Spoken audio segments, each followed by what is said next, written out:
in here. I want to welcome everyone, and it's good to see so many of you. There's lots of new faces and also lots of familiar faces here. For those of you who don't know me, I'm SF Camerawork's gallery manager, and my name is Christina Graber. And on behalf of SF Camerawork, who's hosting this two-part visual artist series, I want to thank all of you guys for attending.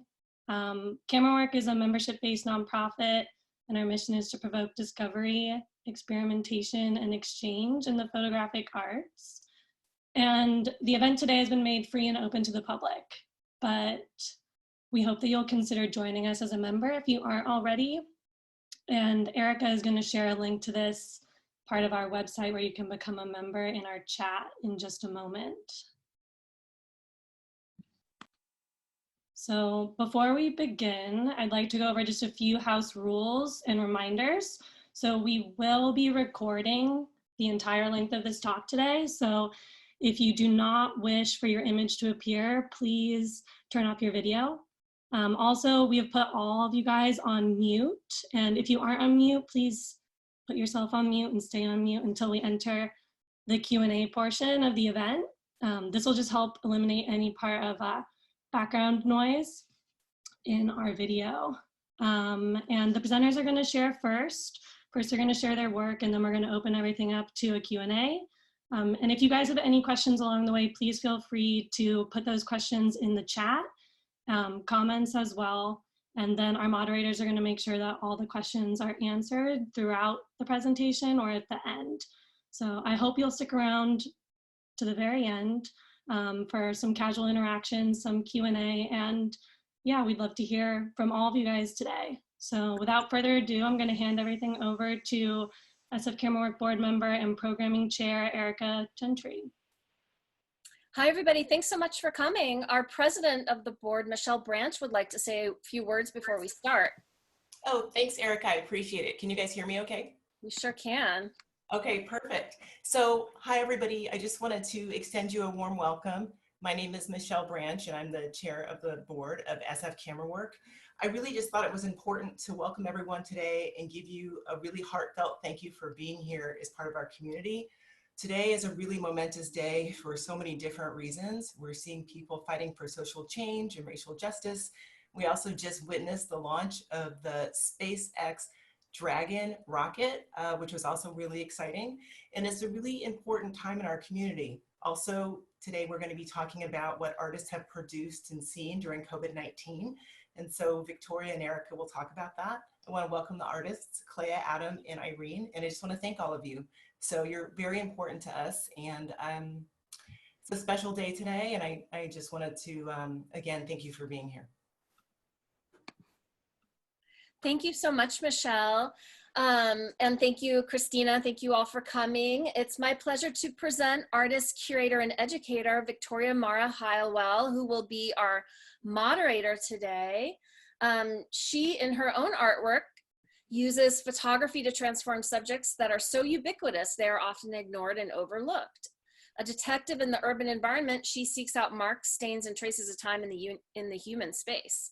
Her own artwork has been included in exhibitions at the DeYoung Museum, the San Jose Institute for Contemporary Art, Root Division, Pro Arts, Reiko Gallery in the Bay Area, and many others nationwide. She's also an independent curator based here in San Francisco, and with her MFA from CCA, and she kindly put together this show featuring our artists today. So welcome, Victoria, and welcome, artists.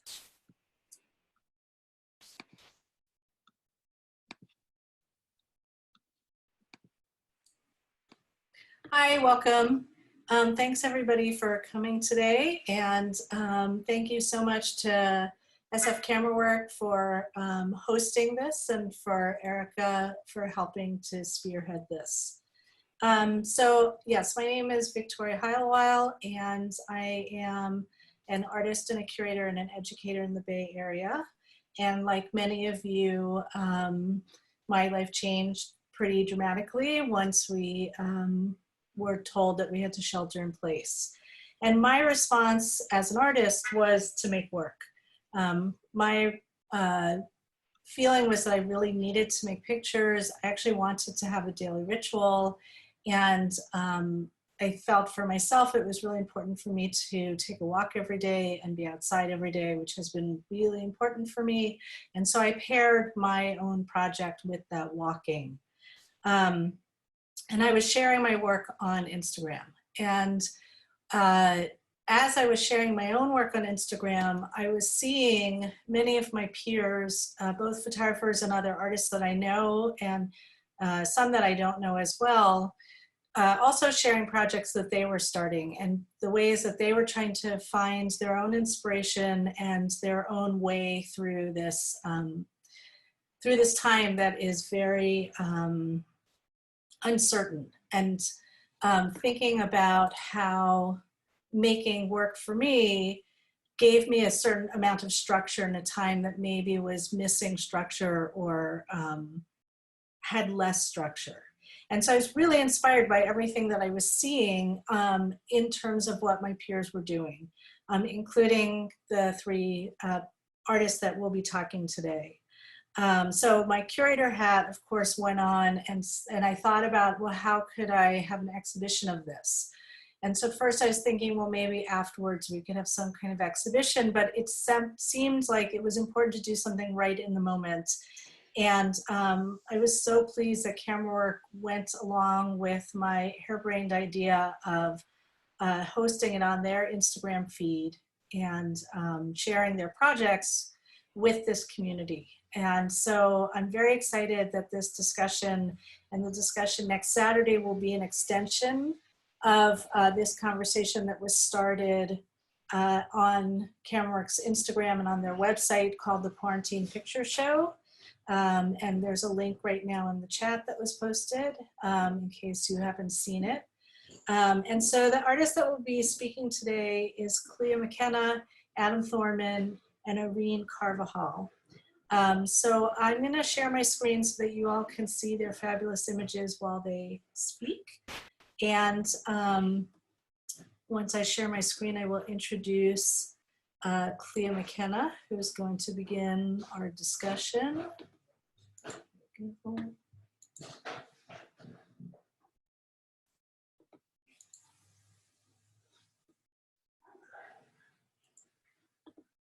Oops, sorry. One moment.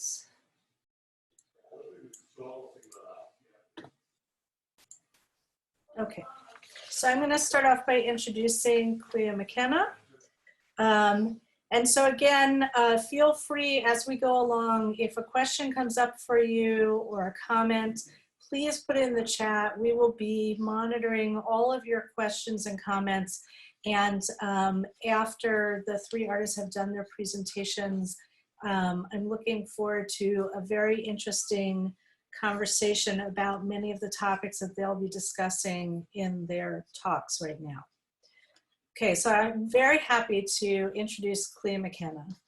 Klea McKenna is a visual artist whose work urges light-sensitive materials to record the world in unexpected ways.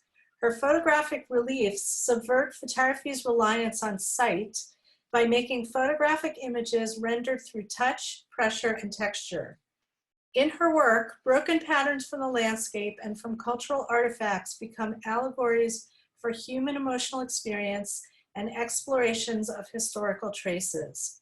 Her photograms are held in the collections of the SF MoMA, LACMA, Santa Barbara Museum of Art, the Mead Museum of Art, Peabody Essex Museum, Nelson Atkins Museum of Art, and the US Embassy Collection. Klea is represented by Yukonon Gallery in San Francisco and Gitterman Gallery in New York. In addition to her own art practice, she was co-founder and photographer at In the Make, an online arts journal that published studio visits and interviews with over 120 West Coast artists from 2011 to 2015. She is the daughter of renegade ethnobotanists Kathleen Harrison and Terrence McKenna.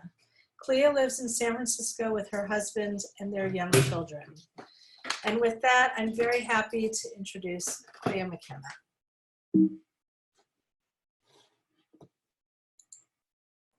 Okay, hi. Can people hear me? Yes. Yes? Okay, cool. Okay, I'm gonna have a timer for myself so I don't go over because I can talk a lot. Hi everyone, thank you for being here. Thank you SF Camerawork and Victoria for making this happen. So I'm just going to talk really briefly about previous work, just to give some context. You can go to the images, Victoria. Okay. I'm just showing some images from basically the last show I had before the quarantine, and that was in September because I had a baby in November, second baby in November. So these are images from that exhibition, that body of work. And my work in general uses light sensitive materials, generally photographic paper, analog photographic paper. So that's what this is. It's traditional gelatin silver paper. And for the last maybe 4 or 5 years, I've been almost exclusively using it through this method of embossing it into textures and then passing light across those textures to create an image. And it began with working outdoors in the landscape, and it's gradually moved towards working with these antique textiles, which is the body of work you're seeing in these images. And really looking at a lot about labor, about historical trace, about migration, the way that all those stories get embedded in an object and kind of leave their physical imprint, and then sort of, you know, subverting photography to show the level of detail that photography is good at showing, which is kind of a unique quality of photography, to show that, but through texture rather than through light reflected off of objects. So yeah, so I mean, the important part about this, the relevant part about this is that even before the quarantine, my work is very much driven by like working within limitations, because I work with kind of crude, simple analog materials, and I often ask them to do something that's not what they're designed to do. It means that the process is driven forward by, you know, what is possible with those materials and what isn't possible, and hitting up against those boundaries often kind of steers me in a different direction than where I maybe first thought I was headed, and that kind of moves the work forward by responding to those limitations. So that part was not totally new to me.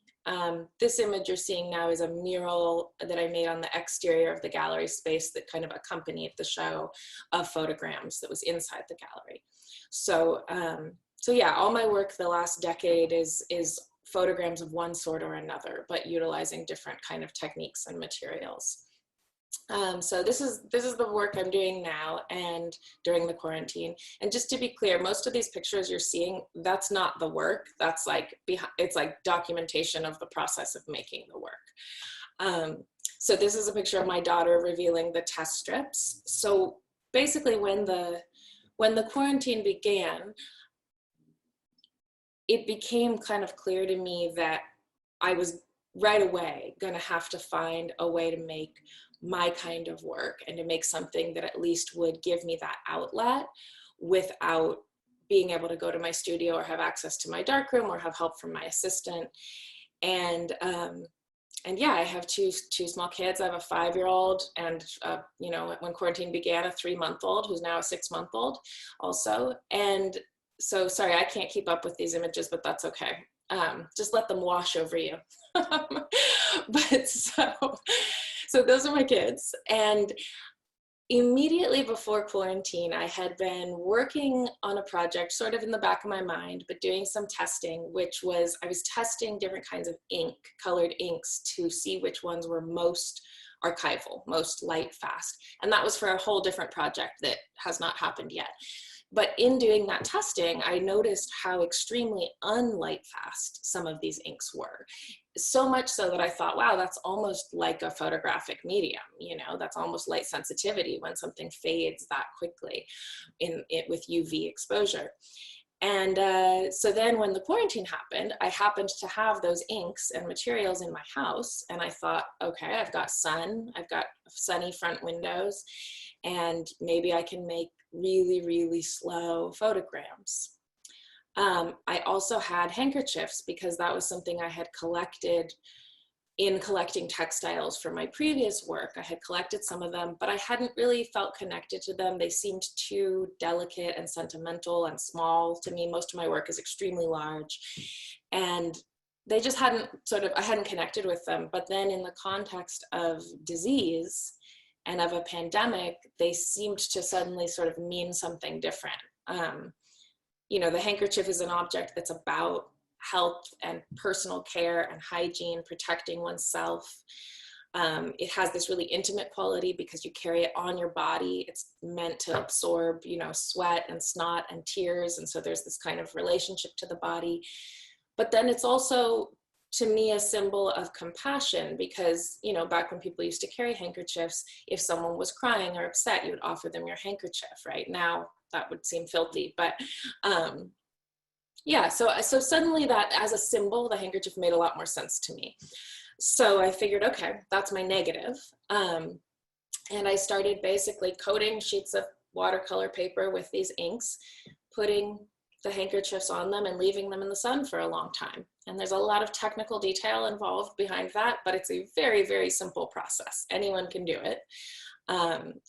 And these are some of the results you're seeing. These are like pictures of the process as well as of the results. And a couple of things that were really different about this than my usual work is that I have been very open and very much sharing the whole technique and the whole process and using social media a lot, which I normally use it, you know, like when I need to, but not a ton.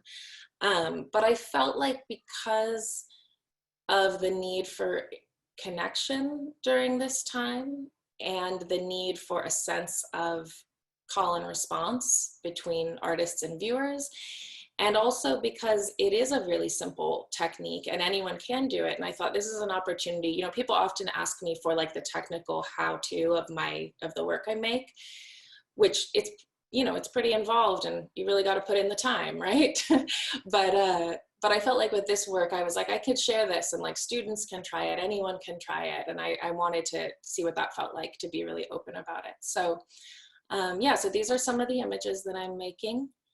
And I also, I mean, I'm just gonna say a lot, like I needed to make a living too. You know, I have 2 kids, I live in San Francisco. I actually make my living as an artist. I don't have another job. And I work full time at being an artist. And you know, the art market is not great right now in the middle of the pandemic and galleries are closed. So I offered this project online as something that people could participate in by pre-ordering a piece, which meant you kind of had to have a lot of faith in me. I've never done something that way before. And making these, which then take, you know, several weeks to make. And yeah, it's been really interesting. It's been really interesting to see the participation both through people collecting them, but also just through Instagram and people writing to me with their stories about handkerchiefs, which has made it so much more rich and interesting. I've got to wrap it up. That's one of the recent ones. That's maybe my current favorite. Every week or so I have a new favorite.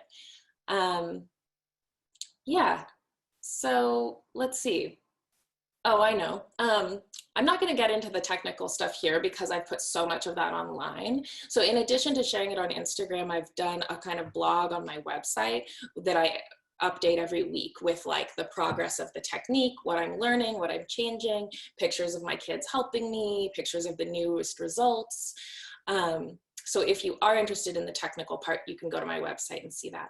What I did want to mention though is that, oh, I've got 1 more minute, is that as this went on, I kind of developed this relationship with the objects themselves. And as you can see, all the handkerchiefs are black. That's because I'm dyeing them black. They're actually almost all white to start, but white fabric doesn't block light very well. So I decided I would dye them black, and I think of that as developing my negative.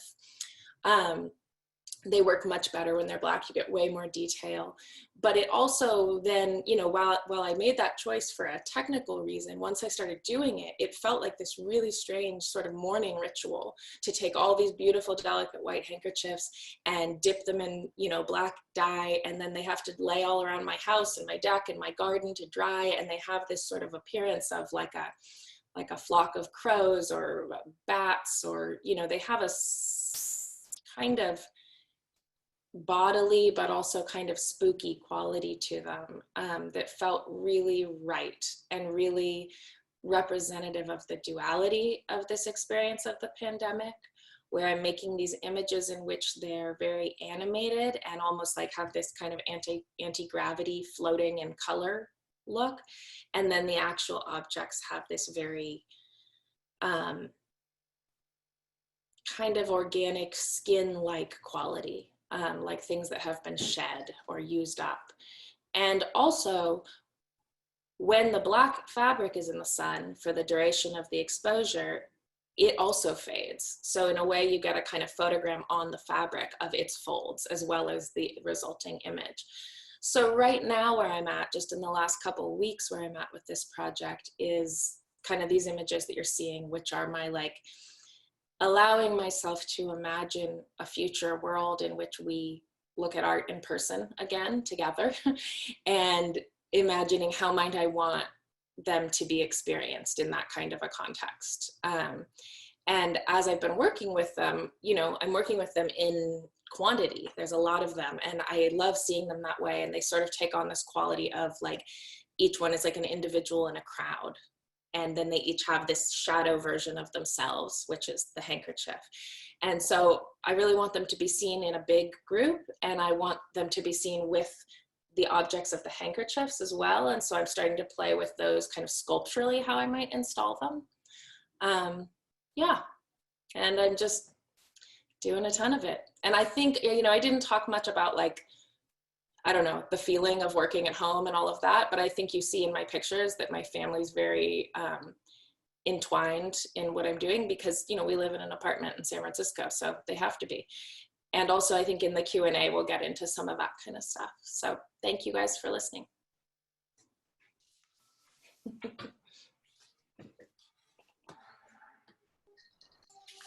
Thanks so much, Klea. That was really, really great. And it's always so beautiful to see these images and to hear you speaking about them.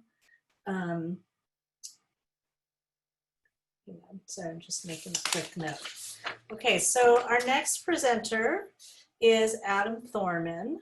Adam Thorman is an artist, photographer, and educator based in Oakland, California, who makes and alters photographs. He is interested in the scale and wildness of the landscape, abstracted, and how considering that landscape puts our own lives in perspective.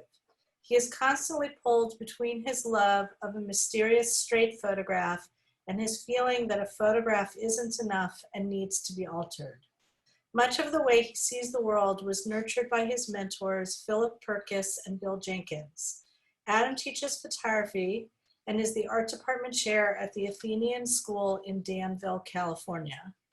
So, and I just want to say at the end of each person's presentation, you see there will be links to their websites and to their Instagram if you wanted to see more of their work. So thanks so much, Adam. And I look forward to hearing you talk about your work. Thank you, Victoria. And thanks SF Camerawork and Klea and Irene. I'm really excited to be part of this. For the last, it's hard to believe I'm saying this, but for the last 20 years, I've been making work in and about the landscape. I'm going to show a few pictures from that. This picture is from 2006. It's kind of when the start of the work that I've still been working on up till today. At this time, I was making pictures at dusk as the light from the sky and the shadows and the reflected light all kind of came together to make this magic even light. This is a 4-second exposure. And from the start, I've been interested in kind of abstract images of the landscape, how you can have a picture that's perfectly factual and totally mysterious. Next. This is jumping ahead to a picture from 2020, so 2006 to 2020, to show I'm still interested in this way of seeing the world. there's entire bodies of work around each image I'm showing here. There's not enough time to show anything, so I'm just giving little hints at things. Next one. This is representative of a body of work where I'm finding creatures and images in the landscape. Back to the previous one. Finding the that face in the shadows projected out. Did I just freeze? Just briefly, you're fine now. I froze. I call it Creatures Found. And this is about as close as I've gotten to making portraits as part of a serious project. I talked about feeling the need to alter images. I had the series of pictures taken in the brush around the Bay Area hills, and I liked the images, but they just weren't sitting right. And it was when I was teaching a class on Photoshop and started thinking about inversions that I came home and started making these inverted circles in these images that that kind of simple gesture created these kind of magical moons floating in the landscape. And that really set me off on this whole new tract of altering images, which led to the next image.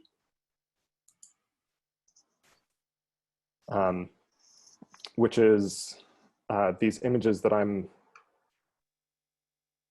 photographing along the coast. I'm moved by these giant rock formations, and took those images, flip them negative, and then go in and scratch off every bit of the image that isn't those rocks. I've come to a place where I approach the landscape, think about what these objects mean to me, and then finding ways of bringing that out and pulling out the meaning. The landscape hasn't been about the landscape itself. It's been about the other things the landscape represent and ideas that are there. And I'm going to pause there and lead into the next image, which is this total left turn. When the quarantine started, like everyone else, I was totally kind of flipped upside down. I was small, and I was taking things very seriously. We actually locked down before the official lockdown, and not going outside, there's no way that I could continue making work. And I figured that I would just be kind of stuck not photographing. And it's long enough ago now that I don't remember how it started, but I just had this inkling of wanting to make portraits of friends. And that first image I showed was my downstairs neighbor, who's a close childhood friend. And I just texted him and asked if I could come down the stairs and photograph him. And they came to the window. It was unplanned. I made about 7 images just to test it out. And at the start of a project, it always helps when there's an image that reaches you. And I felt like there was something successful, and I immediately started calling all my friends and asking if I can make these images. In a way, they're totally coming out of left field for me because I never had made a formal series of portraits. But at the same time, part of what moved me about it is, as a landscape photographer who's also stuck inside, I was able to find these people who are also cut off from the landscape and superimpose the landscapes over them. From the start, it was important for me to cut off all the context. That's kind of a theme in my work in general, is cutting off context, so you're just stuck with the world within that image. And throughout these, it was fascinating to realize that even though I did the exact same thing, as I'd show up, find the window, bring the person to the window into the light, and make an image, just based on the different circumstances, the images were totally different. I made 63 images between March 13th and May 6th. So I was teaching at this time as well. So I'd be teaching, and in between classes, I'd run out and photograph someone. And well, I watched a lot of my friends go into pretty major depressions early on. This connection of seeing people, even just through glass, and having short conversations with each person every day really helped save me. And in this image, you can see, this is a friend I teach with, John, and his wife, Claire, and their newborn baby who was born into the quarantine. And this is the first family portrait created of them, and the first formal photograph of Elias. And it was incredibly moving showing up at people's houses. I was the first person many of them had seen, and connecting through the glass. This work was really about connection for me. And I realized early on, there's that photographer thing of you don't want people smiling, you want the straight image. And the first few images I was asking people kind of, maybe look out through the window, a little distant, straight face. And I realized early on that the power of the images was not in distance, it was in connection.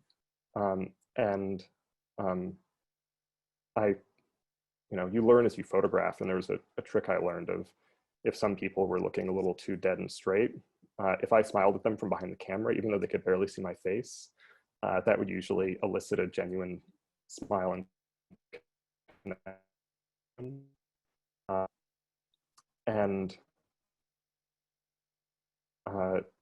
Yeah, all of a sudden I became a portrait photographer. And for those 2 months, really moving through and photographing people, it was interesting for each one to move between trying to find the image that felt like they described the person best and the image that abstracted the most. I want to talk about this image for a second, if you'll go back. There are some people I was close to that I kind of saved. I knew I could photograph them as I was scheduling people. And that previous image was of my parents, who I photographed fairly late on into the project. Victoria, will you go back one? And I made other images of them that were, oh, sorry, the forward one. I think I was behind. Other images where they were closer up to the glass. But it was this image where they were recessed back into their house and felt like they were surrounded by and enveloped by the landscape that really moved me. I've always been influenced by magical realism and fantasy books. I think of the way I approach the landscape as almost trying to find spots where that magic might exist in the world. And this image really reminded me of Where the Wild Things Are, this idea of kind of disappearing in the wilderness of inside your house. You can move forward. The project ended quite naturally. I hit a point both where I felt like I was reaching the end of my friends with first floor windows that I could approach, as well as after 63 images, I felt like I was starting to repeat myself a little bit. May 6th, as I said, was the last image I made. As we, I forget how many more there are, you can just kind of move through them.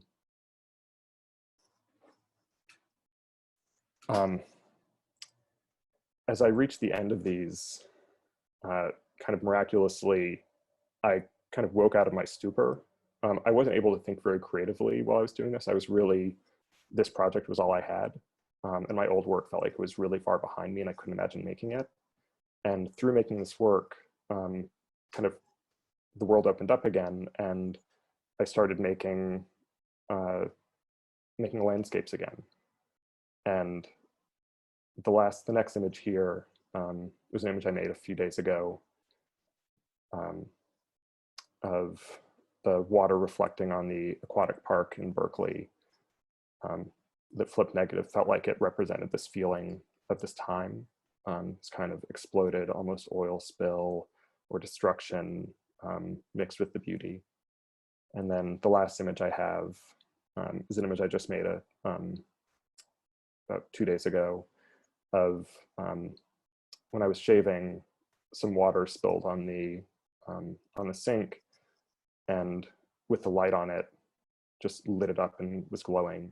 And I feel like now I'm making these new images of the landscape that deal with these joint feelings of kind of hope and sorrow. And I feel like those social distancing portraits really saved me. I don't know if I'll go back and make more portraits, but it feels like this kind of capsule of a time. And I think I'm probably at time. Thank you. So much, Adam. You know, it's really exciting for me to hear you guys talking about your work, because even though I know all three of you and I am familiar with your work and I've even heard you talk about some of this, I'm hearing all kinds of things in your presentations that I didn't really know about or really think about, like thinking about even in those portraits of the landscape is still reflected in it, and that there is a part of the landscape that's in those images. That's really interesting to me, because I had not put that together, even seeing them, you know, pretty much daily for a while. So great. And hopefully in the audience, you guys, as you're thinking of questions, are putting them in the chat. And I'm excited to see the questions that you have put down to ask each of these really amazing artists. And so our last presentation before we move to the discussion is by Irene Carvajal. Here's Adam's information. Irene Carvajal is a multidisciplinary Costa Rican American artist. Her practice includes printmaking, collage, sculpture, and installation. Irene has, and it also now includes video, which she didn't put on the list. Irene has exhibited in the United States, Japan, and Costa Rica. Thematically, her work touches on colonialism, labor, feminism, value, and mass production. She began her studies at the University of Costa Rica, received her BFA from the University of Kansas, and her MFA at SFAI, where she received the Bronze Roller Award. She has participated in art residencies in Japan, USA, Mexico, and Costa Rica. And I'm going to apologize because I'm probably mispronouncing this. Most recently at the La Ceiba, okay, Grafica in Veracruz, Mexico, where she worked with master printer Per Anderson. Currently, she teaches at San Jose State University with me, the San Francisco Art Institute, and Stanford University. So welcome, Irene Carvajal. Thank you so much. Can you hear me? Yes. Yes, good. Let me set my timer. And thank you so much to SF Camerawork and to Victoria for putting this together and giving us the opportunity to share our work and our passion. And also, I'm honored to be included with Klea and Adam. And there's so much that they've already spoken about that resonates with me. So I feel like I'm echoing a lot of what they already spoke about. I'm going to start by sharing some of my previous pandemic work or pre-pandemic work. And my work has been fascinated with mass-produced objects. I've been playing with mass-produced objects and thinking of them as historical, geographical objects, things that have a lot of history, way before a garment adorns our body. You know, how many hands have touched them? How much have they traveled around the world? What do they represent in regards to labor, equity, consumerism, globalization, value, and colonialism? Garments in particular, garments in particular, I feel are a metaphor for society. You know, starting with the common denominator of the thread as the individual, and moving on to the fabric made up of these threads, and how strong the society is based on how strong the individuals are, and then the garment, kind of looking at the garment as a cultural symbol. So I've been really playing with fabric for quite a long time. These pieces that you're seeing right now are all monoprints based on collograph plates.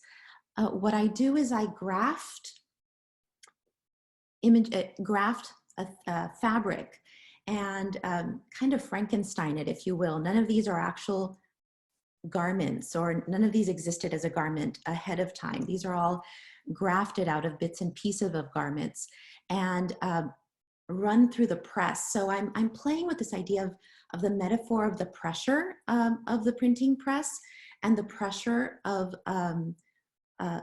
society, or the pressure, the global and cultural pressures that we all have. So this poetry between the form, the printmaking, the need for pressure in printmaking, and the social pressures of our society had become really important to me. So as I said, I eliminate the body and play with the actual fabric and run it through the press. I like the way that these pieces, even though they are prints, and you know, one of the beauties of the print is the multiplicity of it, right? I can make multiples of these. But since they are collagraphs and they're relatively soft because they're fabric that I'm running through the press, each one is deteriorates a little bit more. And also the ink stays on the plate. Not only does it stain the paper, but there's also residue that stays on the plate. So there's this interesting history between the plate and the print. So and they're all monoprints. None of them are ever the same. What else did I want to say about this? I started playing a lot with the idea of, you know, the fabric is this extra skin, this extra layer, where I'm talking about humans and I'm relating to humanity without really looking at the human, in fact, eliminating the human. So these pieces that you're looking at right now, I still think of them as print based, but they're actually low relief plaster molds of clothing, and they've been it poured with latex. And the latex, you know, when latex is poured very thinly, it has this skin-like quality. So I felt like there was a direct connection to the body. You know, one project informs the next. And at some point in the past few years, I had moved studios and I didn't have access to a press at the moment. So I started playing more with, you know, what else makes an imprint, and what else can actually create a mark. So I started incorporating more screen printing into my work, which was something more portable, something that I could use in my studio, and also looking around my space, my home, for other objects that made marks. So I incorporated the idea of the iron, the burn of the iron into some of my pieces. And I'm sorry, could you move forward? Thanks so much. So as I said before, the idea of labor is very important to my work. So even though I didn't make videos back here, this was about 5 years ago, I started realizing that the performative aspect of printmaking, the repetition, the process was really important to me. And I started thinking of this idea of how to incorporate that, because that's really where the production of the art, once the art object is created, I'm interested in the art object, but I'm really interested in the action as well. The next few images that you're going to see happened after I started going to residencies in Costa Rica and Mexico. As Victoria mentioned before, I've been to La Ceiba Gráfica now a couple of times. And one of the things that I really loved about La Ceiba is it's a pretty rural area of Mexico. And they don't have access to a lot of what I would consider the right materials or the right tools and machinery for printmaking. So they were making their own prints, presses, paper, inks, everything was made right there. So I started incorporating making my own ink and playing with my own paper making, and really kind of playing with the idea of how does the creative process start even before the art object? You know, in the way that we think in a different way. So all of these pieces you're seeing here, the inks are handmade from turmeric, beet juice, achote, and azul de mata, which is a kind of indigo that are all found in Costa Rica. So as I said, you know, there was this idea of the process that was really interesting to me. So when the pandemic hit, I found myself being still a teacher, right? I teach at several different institutions, and all of a sudden, my life, these compartmentalization of my life, you know, I'm a teacher, I'm an artist, I'm a mother, I have a domestic life, kind of collapsed.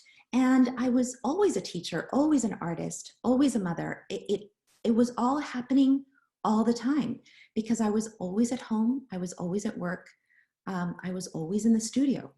So I found myself making videos, first to teach my students about printmaking, but then I kind of was fascinated by the video and by the idea of being able to show the process.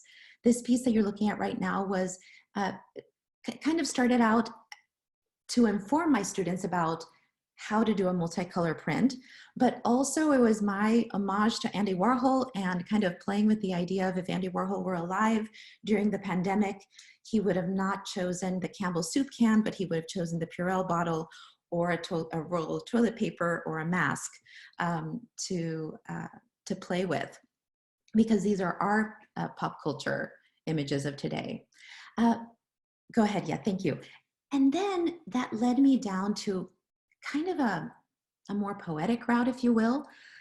I found myself alone at home very often, and with, you know, nowhere to go, no one to talk to, but instead of being overwhelmed by that, I found it beautiful because instead of all the stimuli from the outside, I was listening to myself and listening to these voices, and things were, oops, I've already spoken too long. You want to keep on going, Victoria? As I said before, all of my life started kind of merging, and I've been working on projects with the Redwood City Parks and Rec Department, doing public murals, and some of my printmaking work and the public murals started coming together. So I've been doing the next few images that you're going to see, I call them core samples, where we are playing with the idea of how to keep people safe in this new social distanced space, and at the same time kind of make the experience of walking down the street an interesting one. So the idea behind these is that people would be using their cell phone, taking a photo, and there's an app that would show you something historical that happened in this space some time ago, and the images on the floor are related to this. You can move forward. Thank you, Victoria. This was actually a direct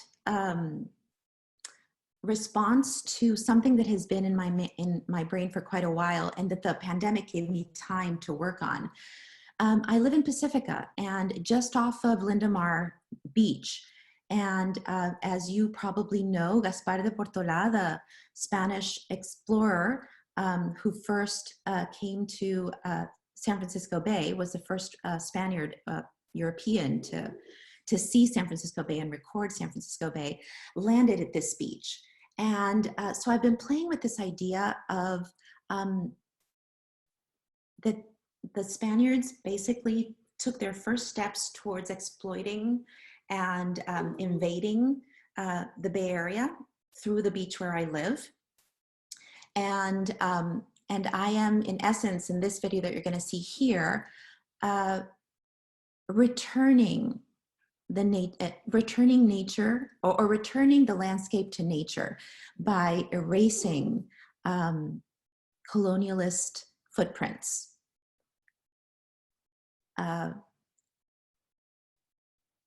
I'm just going to let you watch that video for a minute. And we can stop when this video ends, Victoria.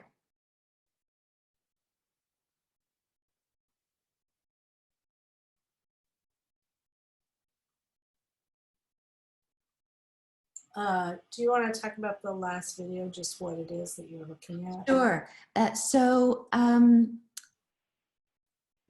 This idea of the video has been really exciting to me, as I said before, showing the process, and also kind of, it's a narrative, right? It feels natural to share a story through a video, and to share the action, to be able to get close to the actions and the events of how I came to make these pieces. So the last video is called Everything Must Change. And it's a video of Morse code. Just standing in front of my house at the beginning of the pandemic at 8 p.m. when, people were, what is it that they were calling it? The 8 p.m. howl or something like this, where people were thanking each other for staying safe. I decided to do it with Morse code. So that's what's going on here. I'm just projecting light into my neighborhood, and the different messages that I used in different nights were, one night I said something about thanks for the silence. This one says everything must change. Okay, thank you so much. Thanks, Irene. And here is Irene's information. If you wanted to find out more about her art. And then here's my information if you want to find out more about my art and curating. And then here's the Quarantine Picture Show link on SF Camerawork's website. So I'm going to stop sharing my screen so that we can go back to the discussion and hopefully see what everybody has to say. I'm just going to take a quick look in here. Great. So as we start off this conversation, I'm going to ask some questions for the artists, and we'll start our conversation. And then if there's anything that you would like to ask, or anything that comes up during the conversation that you would like some more information about, please just put it in the chat, and I promise you that we will bring that into the conversation. So I think I wanted to start off by asking the artists, there's a lot of attention, I feel like, put on all of the restrictions that we have. And I know as an educator and having to switch my class midstream from in-person to online, and for my students to switch from being able to photograph anywhere to being limited to their house and immediate surroundings, for many of them, it froze them. Like, it made it so that they felt like they could not be creative. And a lot of what I had to do this semester was figure out how to bring that creativity back to them. And so one of the things that I had provided for them were some TED Talks about how restrictions make you more creative. And it's something that I actually have been thinking a lot about. That one of the upsides of this time might be that with the ways in which we have to change and with the restrictions we have, does that make us think in ways that we might not have before, that make us more creative? So, so I guess what I'm asking you guys is, what do you feel like for yourself was the upside of these restrictions? Like, what things did it open up for you? And as sort of a follow-up question to that, do you feel like it has made any long-term changes in your art practice that you had not thought of before, that now this experience has changed the way you think of your art making and your art practice?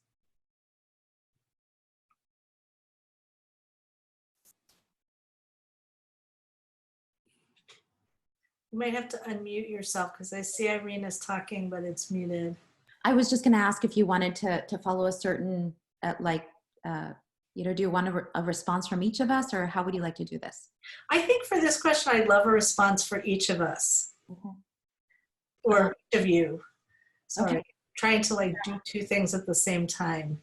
Mhm. Somebody was asking about the links to those TED Talks.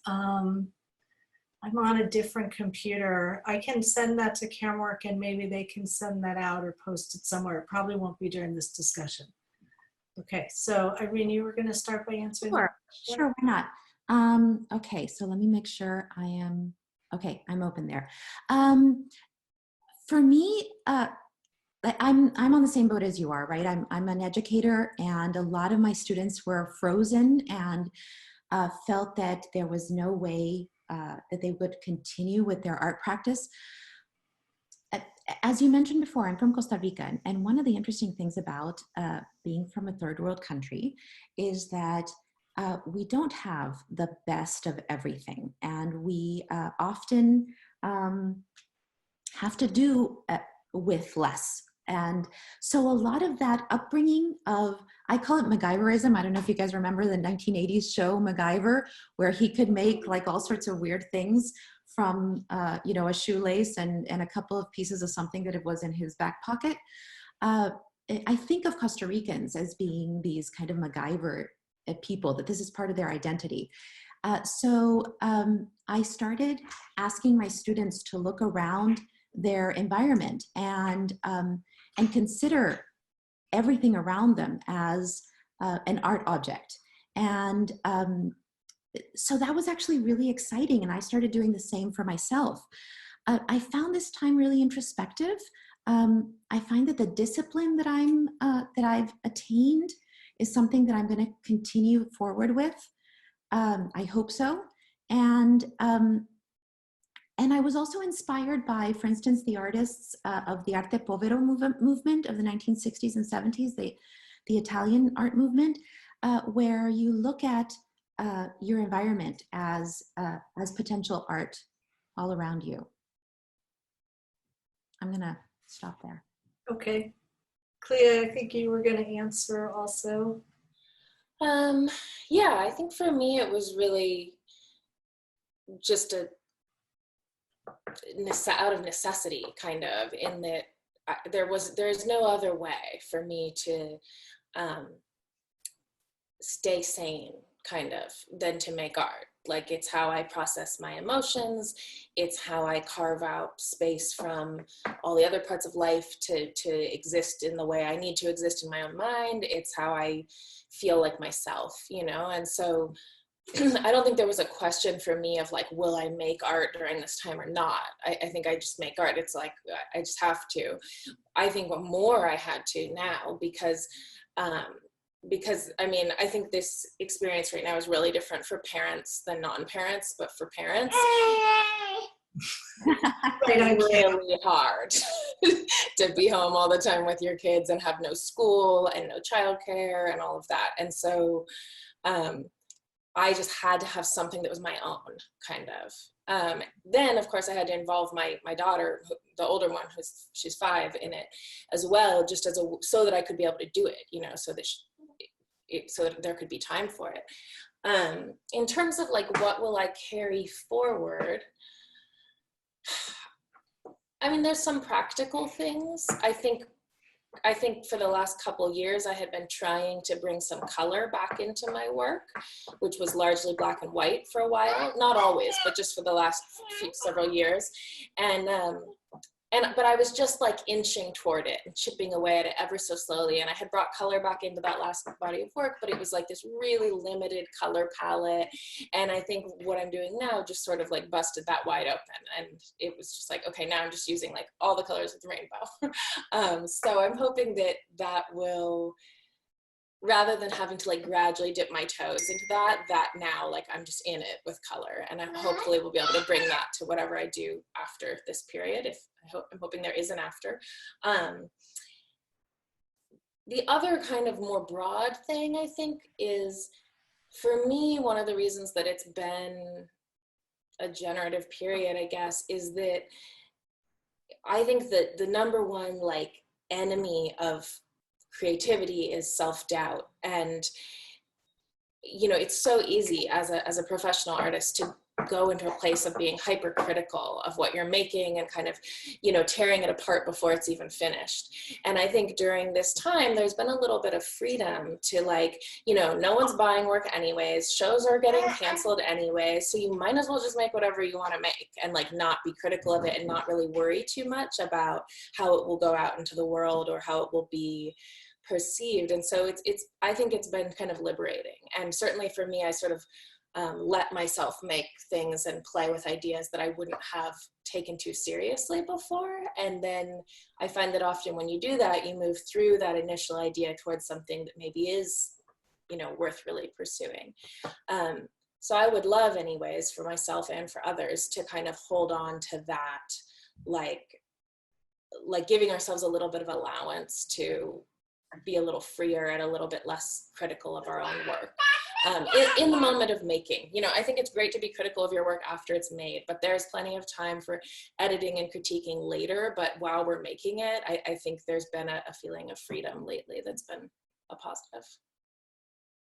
And Adam, how about for you? Yeah, so the easy answer is portraiture. That it's this thing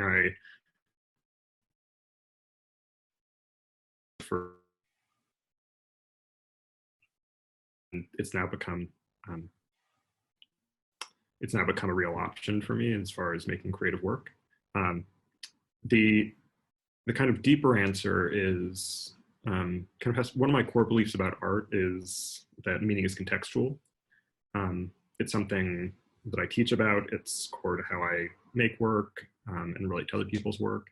And when the lockdown started, just the context of everything changed. And when I would teach my students, we kind of dropped other projects, and all of a sudden it was like, okay, like you're in this new situation, there's meaning all around you. We're kind of in this time laden with meaning, and you just kind of have to like latch onto it. And I've never been a relevant photographer. You know, there's people who make work about what's happening at the moment all the time, and I've always just kind of made my work. And this is my first time making like timely relevant work, and that, you know, that felt different. It's something that I didn't see as an option for myself and has opened up. It's been working with my students. It's been really interesting seeing how some of the students who'd been kind of floating through, I teach high school, they're just learning about art and photography, just kind of been floating through, that this time really helped them to connect to art in a new way. That's been really great to see, and it's something that I was able to experience along with them as I had this new work. Yeah.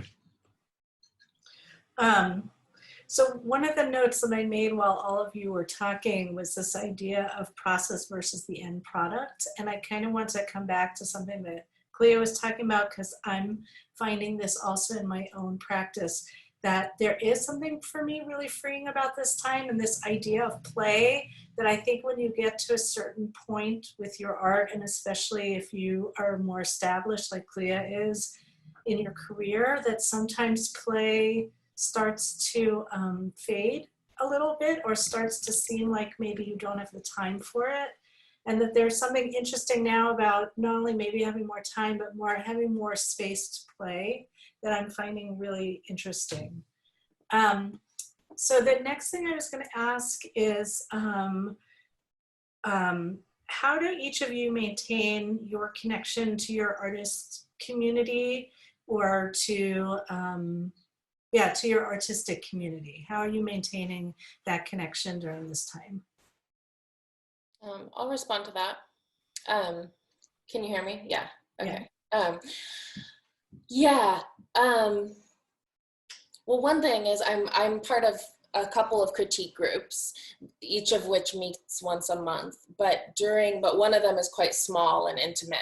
And during this time, we kind of collectively decided that rather than having, you know, less contact and less support, we really needed more. And so rather than meeting once a month, we've been meeting once a week, but virtually, obviously. But I think that's really big in terms of like keeping things evolving. Not for me, the challenge of like how to be productive is not a challenge because I'm a worker bee, but it is a challenge to keep having the work evolve rather than just kind of make without like thinking about what you're making, you know what I mean? And so I think these weekly check-ins with my critique group have been really wonderful, and also they're my friends, so that's also my social contact. The other thing is that, like, I mean, again, as a parent with young kids, like I didn't get to go to a lot of like artist lectures and things and workshops and stuff like that, and now I do because they're on Zoom. So I've actually been doing like I've been like consuming more of that kind of content than I normally would. The part I'm really missing is the physical experience of both seeing art and seeing those people in person, but also seeing the art in person, you know, especially if you're into art that's like tactile and complex and whatnot, and, you know, kind of about the material. It's not the same to look at it on a screen. So I miss that. And I don't feel like anything I'm doing right now is enough. You know, it's not like it's successfully replaced real life connection, but I think that, yeah, I think that having a really accountable group of artists who you connect to and share your work with regularly has been a total lifeline for me.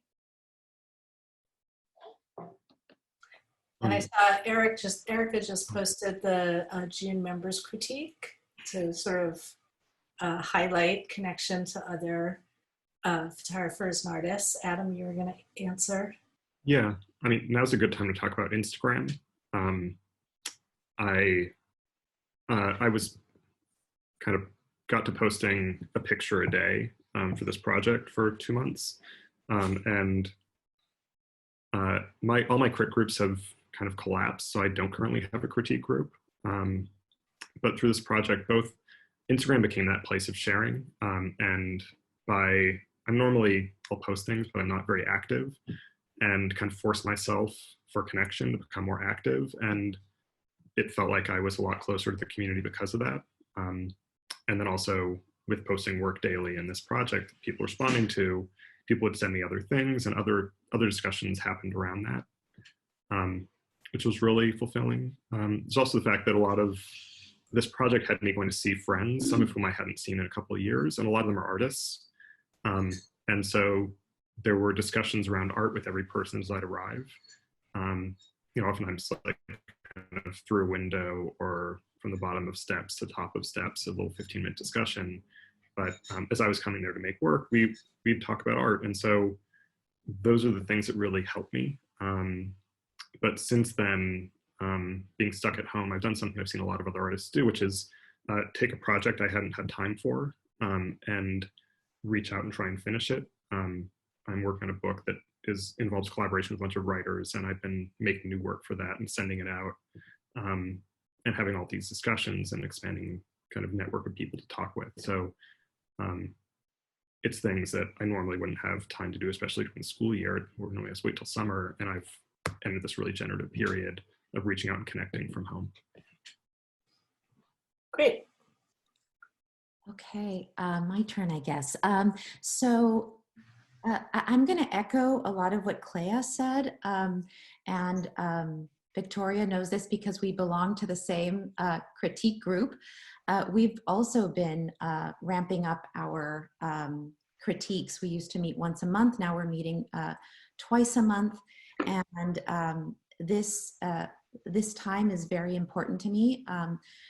I've also started a project through regular mail. I have a few artist friends around the country who are doing a collaboration with me, and we're mailing pieces to each other and collaborating on them. So altering the image and sending it back.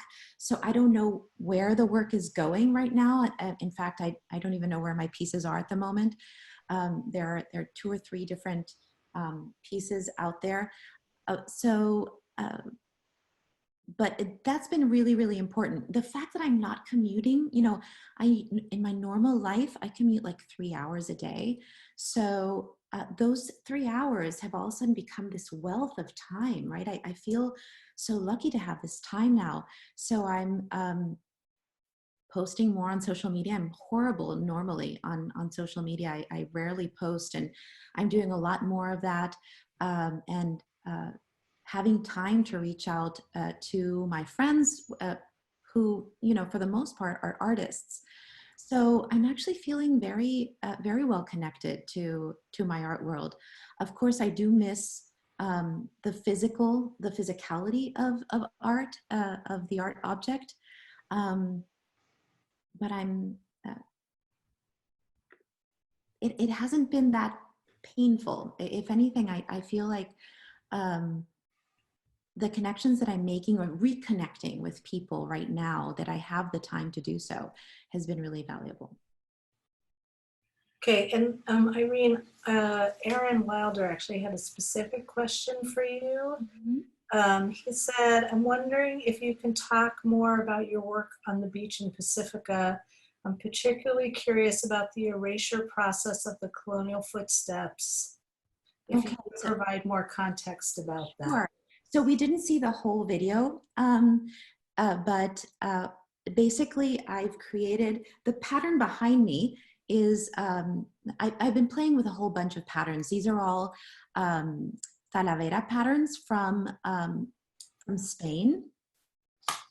We tend to know Talaveras more as Mexican imagery and decorative images, but they actually come from Spain. And if you actually reach and you know, research them a little bit more, a lot of the Talaveras have influence from the Moors and from the Middle East. So, you know, talk about globalization, even 500 years ago or 600 years ago, right? The globalization has been going on for a really long time.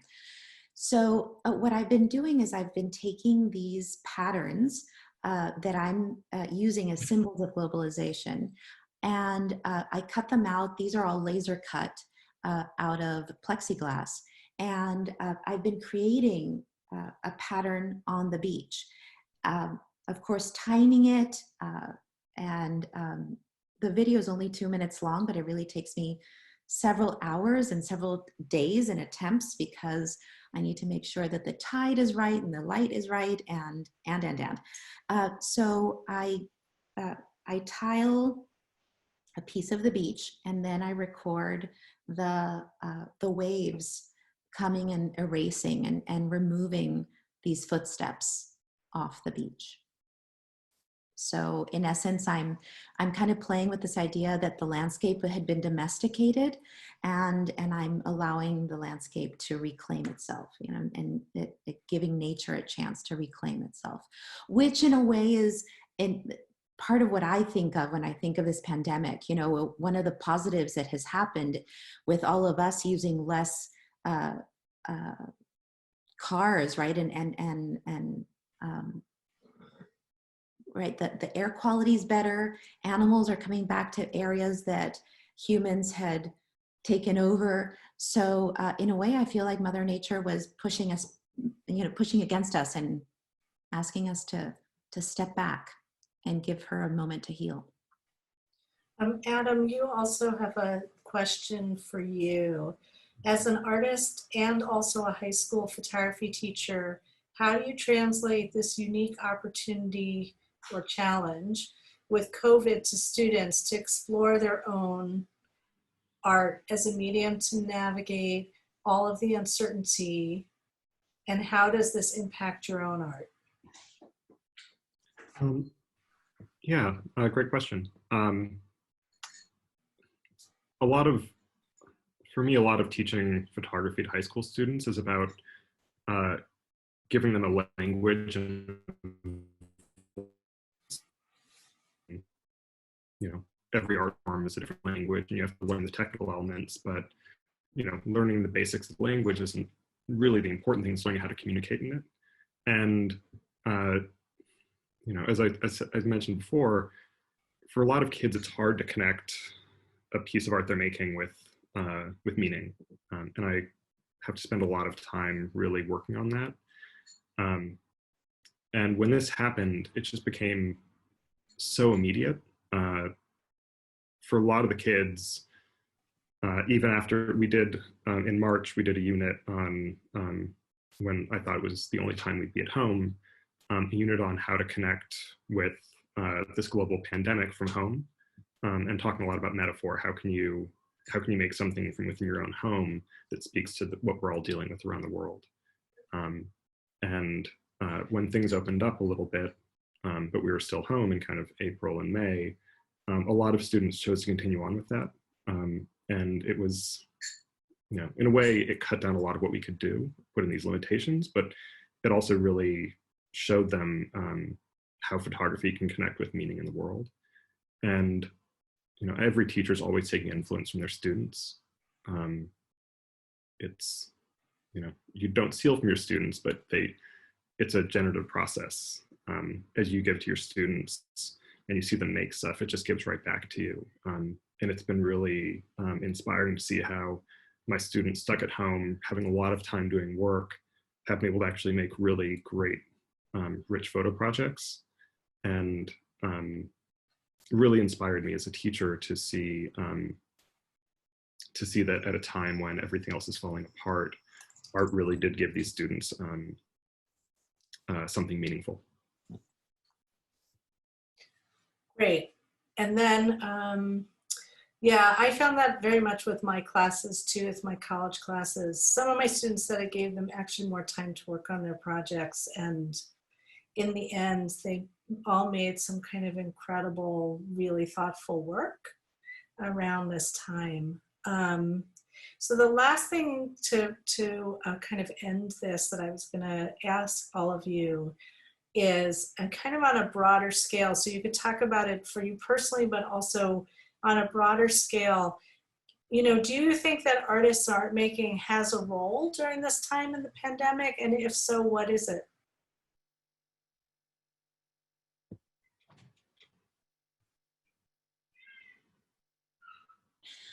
Oh, can you hear me? Yes. Okay. Yeah, I mean, I think it's important to remember that being able to make art right now is a massive privilege. And it's, you know, it's a privilege because we're not like exactly on the front lines of the pandemic. We're not healthcare workers, and we're not in the most hard hit places either. Because I think when you're really personally in crisis, you know, you're not able to make art. I mean, just like when a culture is at war, it's hard for that culture to produce artwork kind of during that moment.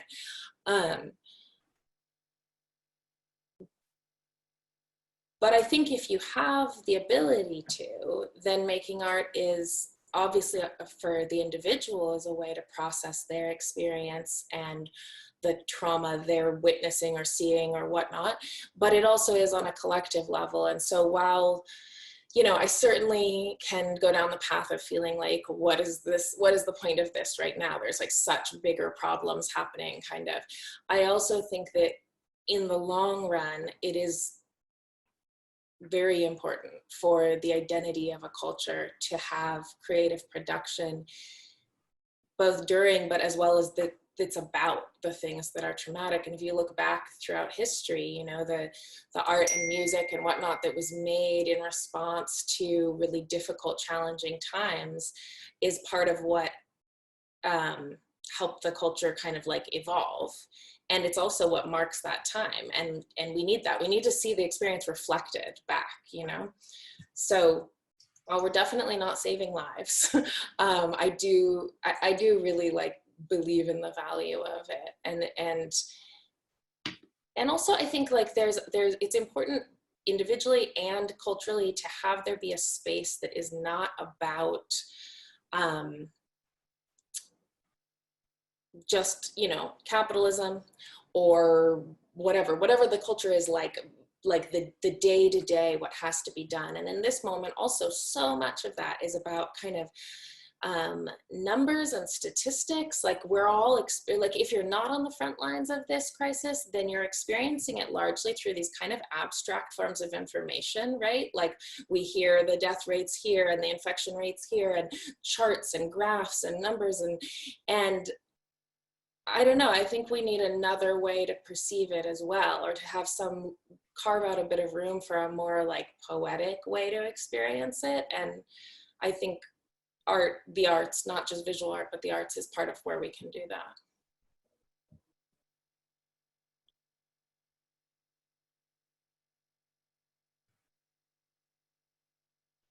Shall I?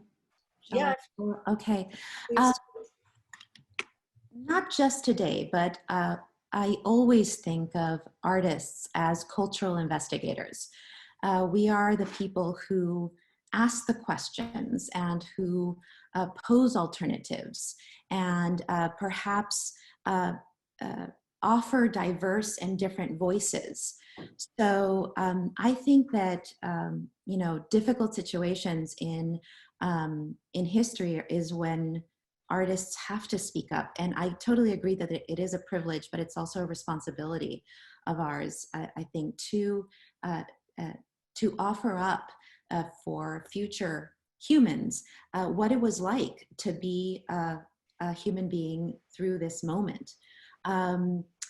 It's you know, this moment from a scientific point of view or from a news point of view is one thing, but then looking at it from a humanistic, poetic point of view is another. And I think that that is our role. So I also have looked back, and this was something that I did with my students when I was trying to inspire them about continuing to make work through this time. I was giving them examples. The one example that sticks out in my mind at the moment is Kurt Schwitters, the German artist during World War II, was stuck in an internment camp in England. And he was there for, I think, 18 months and with no materials and no art materials.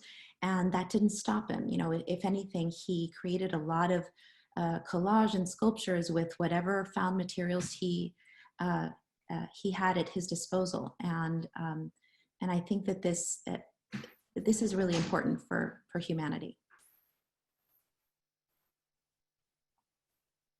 Did you want to add anything, Adam? Yeah. And first off, there's a level that Irene was just mentioning of photography's role in documenting this. Having a literal document of what it's like is important. We hope that we'll never live through this again, that this is a totally unique time in our history where, you know, everyone is locked up inside and all this is happening. It could become a new normal, and these could just be a document the first time it happened, hopefully not. But photography always plays a huge role in just bearing witness. And that's something I thought about in my own work. There's also the level of, as everyone's stuck inside, we've just been consuming art in all different forms, whether it's TV, books, podcasts, and, you know, early on, people on podcasts were like, well, it feels ridiculous to be like making a podcast at a time like this. And, you know, me and everyone else listening are like, please more, like, we need stuff. So I feel like this time has made it clear how important art is at a time when you're stuck inside and there's nothing else and it's hard to concentrate. You need material to consume.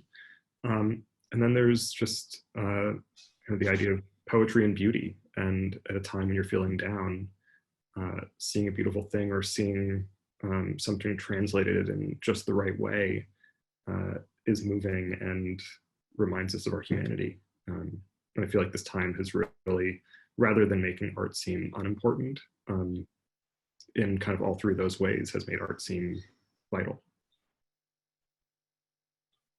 Great. Well, thank you to all three of the artists for sharing your work and sharing your thoughts and you know, doing this conversation. And I also really want to thank everybody who took the time in their afternoon today to come and listen to this panel discussion and join us and, you know, hopefully maybe get some new ideas for yourself and your work. And again, thank you to Camerawork for generously hosting this and for encouraging this kind of discussion. And so I'm going to turn this over to Christina again to finish up the event. Yeah, thank you everyone again for attending. Thank you, Victoria. Thank you, Adam, Irene, and Klea. Just before we leave today, I wanted to kind of clue everyone into part 2 of this series, which will happen next Saturday. At the same time, Victoria will be moderating, and we have the artists of Rolls and Tubes here to also talk about their art making practice during quarantine. And those artists are Colleen Mullins, Christy McDonald, Jenny Sampson, and Nicole White. So please tune in next week for part 2 of the series. You can register on our website. We also have another talk on Friday, this coming Friday, June 5th, I believe, with artists of Wonder Woman 2 in partnership with the Asian Pacific Islander Cultural Center. And that's going to be from 8 o'clock to 9:30. So check that out as well. And thank you again. So grateful that you guys are all here with us on this Saturday afternoon. And thank you to all the artists. Yay. Thank you, Victoria. Yeah, thank you. So we're at 2:30, and I don't, if there's no other questions, I guess we'll finish, but is there any last thing that anybody wants to talk about or talk to each other about? I had one thing that I wanted to share. I was inspired by Michelle Branch when she talked about today being a particularly important day. I wanted to add one more thing to this important day. As I mentioned before, I'm originally from Costa Rica. This week, Costa Rica made same-sex marriage legal. And so the first same-sex couples got married, I think it was Wednesday. And to me, it was such a beautiful moment because I've been thinking that in a way we're at a standstill.